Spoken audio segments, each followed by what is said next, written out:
It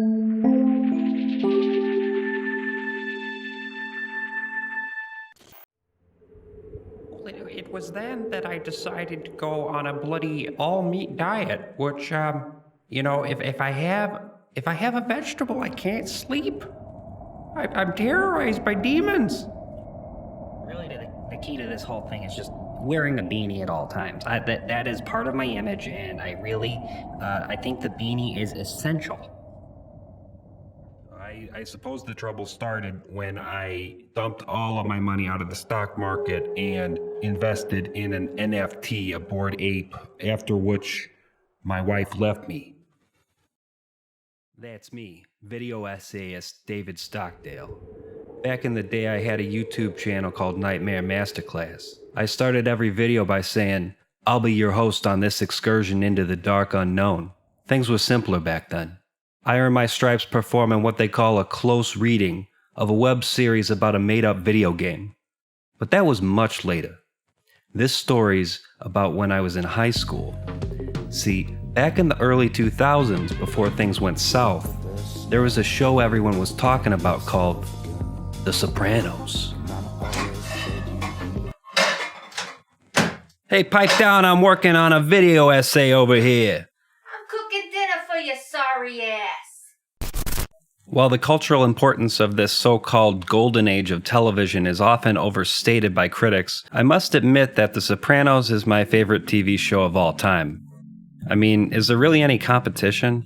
Its rewatch value is unbeatable, and the work's generative potential is obvious for those willing to do some poking around on the internet. The discourse surrounding The Sopranos is multifaceted, especially on YouTube, with various video essayists essentially making it their hobby horse. And a fruitful hobby horse it is indeed.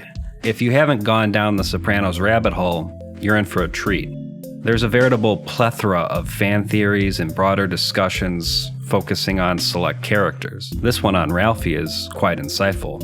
And then there are, of course, the guys who unironically worship Tony Soprano in a manner similar to Tony Montana from Scarface. Subtext isn't for everyone, I guess. Anyway, in this installment, I'll be analyzing The Sopranos. Specifically, I'm interrogating the role ghosts play in the narrative in relation to one very important scene within the series. I found that there isn't a whole lot of discussion about this particular topic, and I find it to be odd because, well, it's pretty clear to me that ghosts, spirits, the supernatural, whatever you want to call them, these things are quite real within the fictional universe of The Sopranos. This, in and of itself, is an interesting creative choice on the part of David Chase, and it makes me wonder, why? It is undeniable that there's a supernatural aspect to this show. At face value, it's a strange confluence, mobsters and ghosts, yet it's clear that the broader work is consistently invested in the concept. Why include ghosts in your series about a New Jersey mobster? I have a few points of speculation to offer on the matter, but before we get into that, I'd like to provide some more context. The Many Saints of Newark begins with a monologue by the late Christopher Moltisanti. Christopher is Tony Soprano's nephew. Well, technically, he's Carmela's second cousin, and he's also related in some distant, convoluted manner to Tony as well. But Tony refers to Christopher as his nephew due to his relationship with Christopher's father, Dickie Moltisanti, the titular saint in The Many Saints of Newark. I won't be talking about the movie all that much in this video, but I do think the manner in which the story is framed is significant. This is the way the movie begins. We, the audience, are taken through the rolling hills of a cemetery, and each headstone we pass is accompanied by some disembodied voice. Gradually, the realization hits you. These are the voices of dead people. We've been invited to listen to the various ramblings of the dead spirits residing in this cemetery. And then we get to Christopher's plot. No pun intended. The Many Saints of Newark is Christopher's story. It's a story he's telling from beyond the grave. And it's not a coincidence that David Chase decided to frame the movie in this way. It's certainly true that Christopher was a dipshit and a goon. I mean, he sat on Cosette.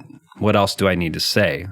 Yet, Christopher did possess one quality that made him unique in comparison to the rest of the goons on The Sopranos. It's a quality that made him a bit more endearing, even despite his many flaws. See, Christopher had a certain creative ambition. He wanted to be a screenwriter, an unthinkable proposition for a man in his line of work.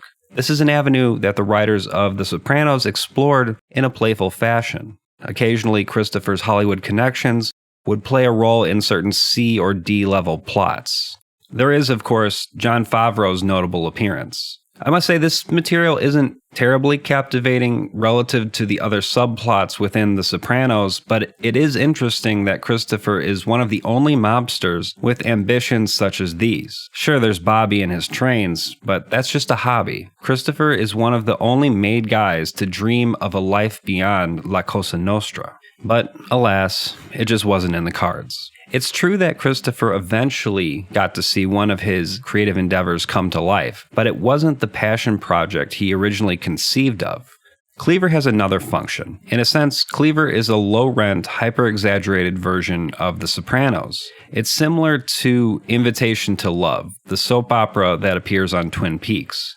Invitation to Love is a parodic depiction of Twin Peaks, a sort of twisted, funhouse mirror version of the show. We can think of Cleaver in a similar way. It's just not quite as on the nose as Invitation to Love. They say that ghosts have unfinished business, that what is keeping the dead from leaving the realm of the living is a desire to fulfill something that was tragically unfulfilled during the time they spent alive. The Many Saints of Newark is the screenplay Christopher never got to write when he was alive. It's his unfinished business. This is why the film is exceedingly dumb in one sense, but also simultaneously the stuff of unwitting genius in another. I was delightfully surprised to hear Michael Imperioli reprise his role as Christopher, even if it was just a voiceover. While the movie itself is extremely flawed, I appreciate the idea that dead people all have their own various stories to tell. And I should note that this is not the first time in the Sopranos universe that apparitions have been, well, present, active forces in the work. Let's take, for instance, Paulie's experience with the medium. Paulie is plagued with recurring nightmares, which prompts his Gumar to recommend paying a visit to a psychic. Paulie is reluctant at first, but he really wants to get rid of these nightmares, so he goes. In the course of a session with another client in the group, Paulie cracks a joke to fill the silence. He says, "The spirit put him on hold." Despite Paulie's tendency to take supernatural matters extremely seriously, he feels compelled to put up a front in the company of strangers. Yet, just moments later, Paulie is taken aback when the psychic relays to his client a message from his late father. In this moment, the medium seems to be interrupted by another spirit. He moves towards Paulie, but gazes beyond where Paulie is sitting. Paulie attempts to interject, but the medium urges the spirit to continue. The scene cuts to an empty shot. The medium comforts the spirit. "He can't hurt you. You don't have to be afraid."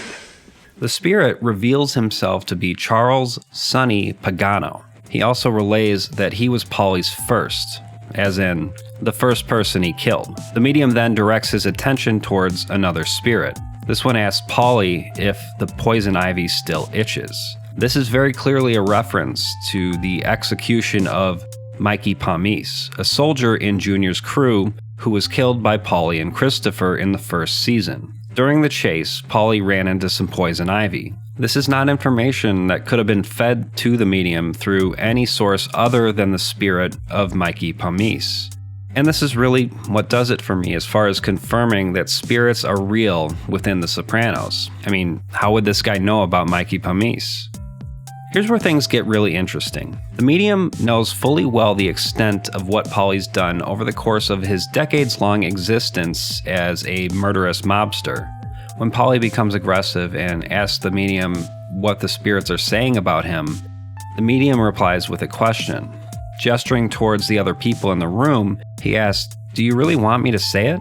The idea that murderers are haunted by their victims is certainly not a new thing, but this scene stands out as one of the more surreal moments in what is admittedly a fairly surreal television series overall. Yet, most of the surreal moments in the series occur within the context of dreams. In this case, it would appear that the occurrence is entirely real within the context of the Sopranos universe. If we are to seriously consider the idea that the Sopranos universe has some kind of supernatural element, this moment stands out as one of the most convincing. Note that this scene is shot so as to suggest the presence of ghostly apparitions. Whenever the medium speaks to a dead person, the scene cuts to a shot of an empty room, presumably where the spirit is standing. The direction of the scene is clearly suggesting that a spirit is indeed standing right in this here spot. The Sopranos is a strange show. It has extended dream sequences, and sometimes it seems to allude to the possibility of parallel universes. But what role do spirits actually play in the series? When something abstract happens on the show, it usually has something to do with the psychological state of one of its characters, typically the show's protagonist, Tony. So why is this scene important? What does it say about the broader work? The Sopranos is not didactic in the sense that the work very decidedly does not cast judgment on its characters in a manner that is explicit. It's not an after-school special. Its function is not to dictate any particular morality or social responsibility to the audience. That would get old pretty quick. But the show also does not romanticize the lifestyle, as it were. In fact, if one takes Many Saints into consideration, if you consider that part of the whole Sopranos body of work, it becomes clear that the perspective being evinced is not hearkening back to a time when men were men, when mobsters more faithfully adhered to a code of conduct, or any bullshit like that.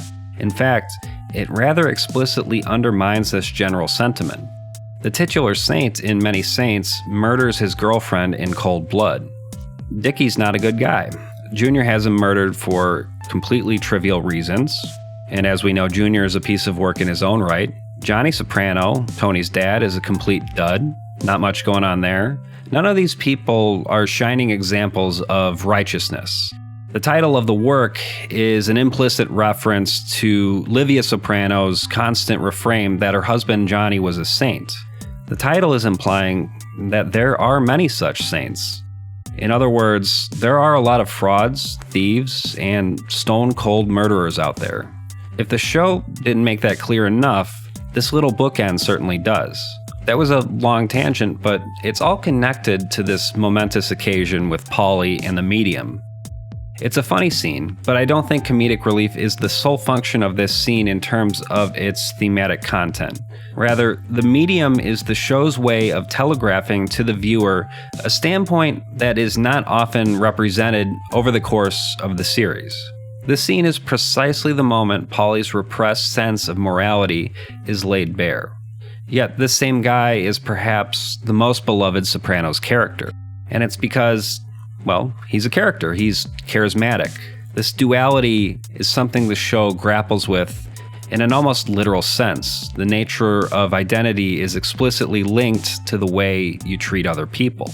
The scene is significant because it's the one moment in the series when Paulie is recognized by a normal person, not as some Italian goofball with silver wingtips, but rather as the kind of person he truly is. See, a mature audience should be able to recognize the irony that we've been endeared to these characters by mere virtue of their human qualities, yet we know all too well these people are ruthless killers who consistently exploit and coerce nearly everyone around them. The show doesn't beat you over the head with this, but demystifying the gangster trope is certainly its most consistent function. It just so happens that the work employed a supernatural element in this case. That wraps it up for this installment of Nightmare Masterclass. If you enjoy my work, please consider supporting me on patreon.com/Nightmare Masterclass. Thank you for watching, and good night.